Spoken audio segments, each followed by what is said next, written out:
Bonjour à tous chers mortels, c'est Dragmar, on se retrouve avec les lectures manga et là j'ai pris quelques titres un petit peu particuliers. Bon, il y en a un, je vous le présente presque à chaque fois, même deux que je vous présente presque à chaque fois, il n'y a que le dernier en fait que je vous ai pas beaucoup parlé. Je vous ai fait une présentation et bah non en fait je vous ai présenté tous les titres. Bon ok, tous les trois titres que je vous présente j'en ai parlé à chaque fois, ok ça change pas. Alors, on va commencer avec Peleliu, on est déjà au 6ème tome, mine de rien, je sais pas jusqu'où le manga va aller, je pense que ça peut durer encore un petit moment parce que bon là il reste plus beaucoup de japonais hein. Clairement les américains là tu sais qu'ils vont gagner, enfin moi je connais pas l'histoire qu'il y a sur cette guerre là mais bon je vois mal le Japon gagner là-dessus hein. Je connais l'issue finale mais sur cette guerre, enfin sur cette bataille sur Peleliu je ne connais pas le résultat final. Donc du coup là, pour ceux qui ne connaissent pas, Peleliu en fait c'est une bataille entre les Américains et les Japonais sur l'île de Peleliu qui est grosso modo entre les États-Unis et le Japon. Donc un endroit parfait pour se positionner et aller attaquer le Japon. Donc le Japon a intérêt à défendre cette île avec acharnement. Sauf que là on est à un point où les Japonais ils sont en mode battez-vous jusqu'à la mort pour le tenir le plus longtemps possible, mais on peut pas faire grand chose d'autre pour vous en fait. Ce qui est un peu embêtant, et là enfin on en est à un point dans le tome 6 où il n'y a plus de bouffe, les rares fois où ils arrivent à piquer de la bouffe aux Américains, ils chopent des Japonais, ils les torturent jusqu'à la mort pour qu'ils avouent où sont leurs vivres, où sont cachés leurs potes, ce genre de trucs là. On en est à un point où ils sont en train de s'entre-bouffer entre eux pour essayer de survivre, à se trahir à certains côtés, pas de tous les côtés quand même, c'est vraiment en fait, c'est plus à un état où ils sont en train de péter un câble psychologiquement, ils sont en train de craquer. Voilà, ils arrivent même plus à se rendre compte qu'ils sont en guerre. Je veux dire, là, il y en a, ils deviennent complètement fous. Et j'apprécie énormément ce manga pour plusieurs points. Déjà, d'un point de vue historique, bon, de ce que j'ai, je sais pas si c'est repris fidèlement. En fait, c'est marqué à chaque fois que c'est repris de faits historiques. Je pense pas que tous les personnages soient. Enfin, je sais que c'est les personnages ne sont pas forcément des gens réels, bien évidemment. Mais ce qui s'est passé, ce genre de choses-là, je pense qu'il y a pas mal de trucs qui sont pas spécialement faux. Donc voilà, je sais que c'est pas mal surveillé, qu'il a pris des témoignages d'anciens soldats, qu'il a pris des témoignages aussi de sites historiques, ce genre de trucs là. Bon, ça a l'air d'être plutôt fiable. Après moi je suis tellement à fond dedans, j'apprécie beaucoup le manga. Déjà pour le côté historique, pour le côté, t'as vraiment le début de la guerre. Et tu vois à quel point les soldats se dégradent dans le sens, il faut vraiment qu'ils se battent, mais en même temps il faut qu'ils survivent parce que bon là ils sont en manque de bouffe, ils sont en manque d'eau, donc tu peux pas te battre si t'as pas tout ça. Il y en a plein qui sont blessés et t'arrives à un point où en fait les gens qui sont blessés, tu peux plus les garder avec toi, t'es obligé de soit de les laisser sur place, soit de les achever. Donc bon, on part vraiment dans des trucs très graves, mais c'est vraiment très génial, c'est très bien foutu le côté dessin très enfantin, du coup ça reste plus gérable. Je me demande ce que ça aurait donné du coup avec un côté plus grave, je vais dire ça vraiment avec un côté, tu savais, un peu à la Rainbow, Bestiarus, avec des dessins beaucoup plus sombres, tout ça, je me demande comment ça aurait pu rendre. Mais là le côté enfant est pas plus mal. C'est quand même gore, hein, tu vois quand même des entrailles, tu vois quand même des gens se faire éclater comme c'est pas possible, se faire arracher les dents pour récupérer les dents en or, ce genre de truc, oui, du coup ça c'est la guerre hein, en soi. Mais voilà, c'est un manga que j'apprécie beaucoup, je suis toujours à fond dedans. Et j'attends la suite avec impatience. On attaque ensuite Blue Flag, 3ème tome. Je crois que j'ai présenté les 3 tomes de mémoire. J'ai dû vous faire un avis manga, présenter le 2 et le 3. Alors ce manga, beaucoup de gens en parlent. D'ailleurs il va avoir un pack sur ça. Mais bon, tout le monde est en kiff sur ça. Je suis pas trop fan du pack parce que je trouve que c'est un poil une arnaque. En fait en soi c'est intéressant pour la fin d'année. Bon c'est vrai on arrive sur la fin d'année. C'est intéressant dans le sens où ça fait un beau cadeau. Certes, ça fait un très beau cadeau pour la fin d'année, mais c'est pas une offre intéressante. Je veux dire, c'est juste un coffret avec les 3 tomes et c'est au même prix de base. Je veux dire, il n'y a pas le 3ème tome qui est offert, un petit cadeau en plus, tu sais, genre, je sais pas, comme ils ont fait dans Dr. Stone. Dr. Stone, même si c'est le même prix, t'as une petite décoration avec. Ça a l'air de rien, mais bon, voilà, c'est toujours ça en plus. Et bon, pour moi qui suis vendeur, c'est clairement plus facile à vendre. Hein. Sur un coffret où il n'y a pas, enfin, il y avait le coffret avec Pokémon où il y a les 3 tomes, rien de spécial. Donc bon, comment tu veux le vendre ce truc-là? Ça coûte 30 balles quand même, c'est pas évident. C'est plus facile de vendre un tome ou voire 2 ou carrément un pack avec le tome 2 qui est offert que 3 tomes qui valent ultra cher au final.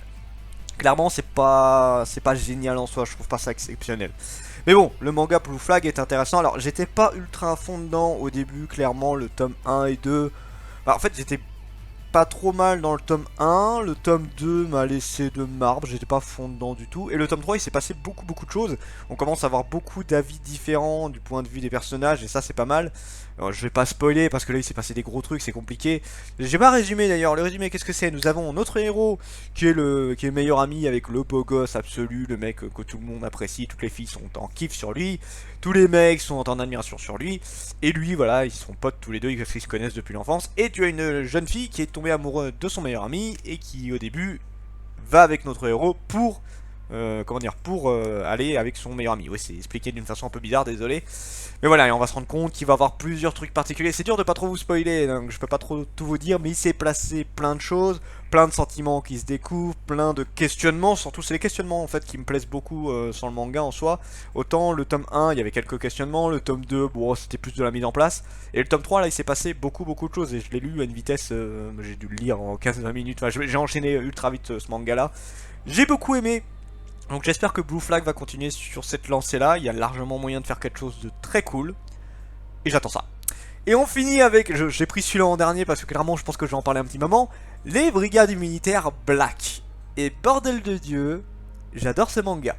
Autant la version brigade immunitaire classique, j'ai même pas tout lu, je crois que j'ai lu les 2-3 premiers tomes, mais je m'étais fait un peu chier parce que je trouvais que ça ressemblait beaucoup à Il était une fois la vie, mais en beaucoup moins bien. Franchement, j'étais pas du tout à fond dedans. Le seul intérêt de Brigade Immunitaire, c'est que ça a créé une loli qui a été réutilisée pour beaucoup de choses, si vous voyez ce que je veux dire.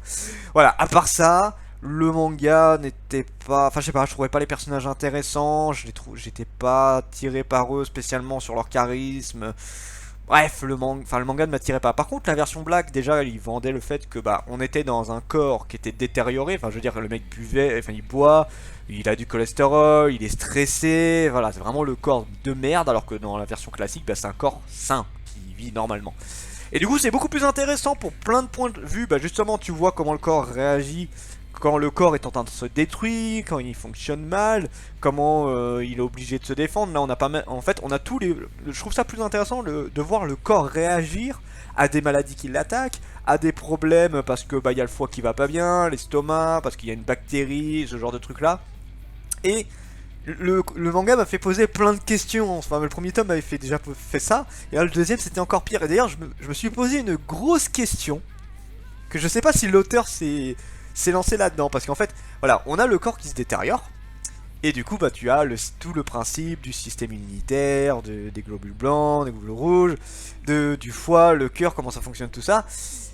Mais du coup, les personnages qui sont retranscrits d'un point de vue humain. Donc voilà, le héros qui est un globule rouge, qui est du coup avec un corps humain, la globule blanc qui est un corps humain aussi. En fait, je me posais la question pendant le manga, est-ce que eux aussi ils ont un système? Est-ce que eux aussi ils ont tout un bordel, tu sais, de nourriture, tout ça? Parce que de genre, tu vois un moment, tu vois une petite dame en train de manger par exemple, qui est une... C'est pas vraiment du globule rouge, c'est... de mémoire, elle s'occupe du cœur, un truc du genre, mais voilà, tu les vois se nourrir, ce genre de truc. Ils ont besoin de repos aussi, de tout ça, donc est-ce qu'ils ont un système eux aussi? Donc est-ce qu'un jour on aura brigade immunitaire, spéciale, cellule, un truc du genre, tu vois, je sais pas, j'étais en gros questionnement là-dessus. Je crois que je suis arrivé vers... c'est vers les 3 quarts du tome, où vraiment quand le corps était en train de dépérir à mort, je me suis posé cette question, je fais... C'est vrai que ce serait intéressant. Enfin, en fait, le manga me fait poser beaucoup de questions sur le corps, ce genre de truc là. J'étais vraiment fondant parce que là, bon, je spoil un tout petit peu. Le tome 2, c'était vraiment le corps qui partait en vrille là. Enfin, je veux dire, on a eu un arrêt cardiaque, et du coup, on a vu les conséquences de l'arrêt cardiaque, comment ça se passait dans le corps et tout. Le truc qui est pas mal aussi, c'est que tu n'as pas que le corps qui réagit, tu as aussi des interventions extérieures. Genre, vous savez, quand une artère est bouchée parce qu'il y a un caillou à cause de trop de sang, ou ce genre de truc, voilà, quand tu as une embolie pulmonaire, ce genre de truc là, tout ça. Tu as eu un moment, alors je sais plus comment ça s'appelle, mais en clair, tu mets un sorte de câble dans les veines et tu gonfles les veines pour laisser passer le sang en fait, pour détacher le caillou. Et ça, on le voyait du coup en direct dans le manga, c'est vraiment, tu voyais le tueur arriver qui a mis une sorte de filet pour agrandir la veine pour que le sang puisse passer. Ça, tu as eu pareil des médicaments, du coup, bon, c'était retranscrit sous mode de robot qui allait détruire les bactéries, ce genre de truc. Bon, on en a eu 3-4 d'interventions extérieures de mémoire, donc des médicaments, des interventions chirurgicales. Et c'est pas mal foutu du tout, je trouve ça assez intéressant de voir comment réagit le corps face à ça, ce genre de truc.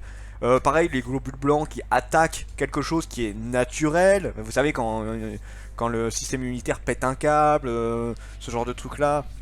Le manga montre beaucoup de choses. Je me suis vachement plus éclaté sur ce deuxième tome. Bon, le premier tome était cool, mais le deuxième tome, j'étais tellement fondant. Et c'était marrant, j'avais l'impression, limite. Vous savez, quand vous regardez la fin d'un manga, genre Naruto, je mets Dragon Quest, les trucs du genre. Enfin, quand on arrive vraiment sur les batailles finales, où on est en kiff total en train de se dire putain, il se passe ça, voilà, c'est énorme et tout. Bah, j'étais pareil. Quand le corps était en train de lâcher, j'avais l'impression de voir une bataille finale. C'était énorme. Je sais pas pourquoi j'ai réagi comme ça, mais j'étais vraiment en surkiff sur ce passage-là. Donc voilà, Brigade Militaire Black. Bah si vous êtes curieux, je vous le conseille, et même si vous n'êtes pas spécialement fan de science et tout, je trouve que c'est vachement bien foutu. J'ai beaucoup apprécié, surtout le deuxième tome. Le premier tome était plus une mise en place, là le deuxième j'étais vraiment à fond dedans. Donc voilà, je savais que cette explication sur ce deuxième tome allait être méga long. C'est pas grave, je regrette pas. C'était Dragmar et je vous dis à la prochaine, chers mortels.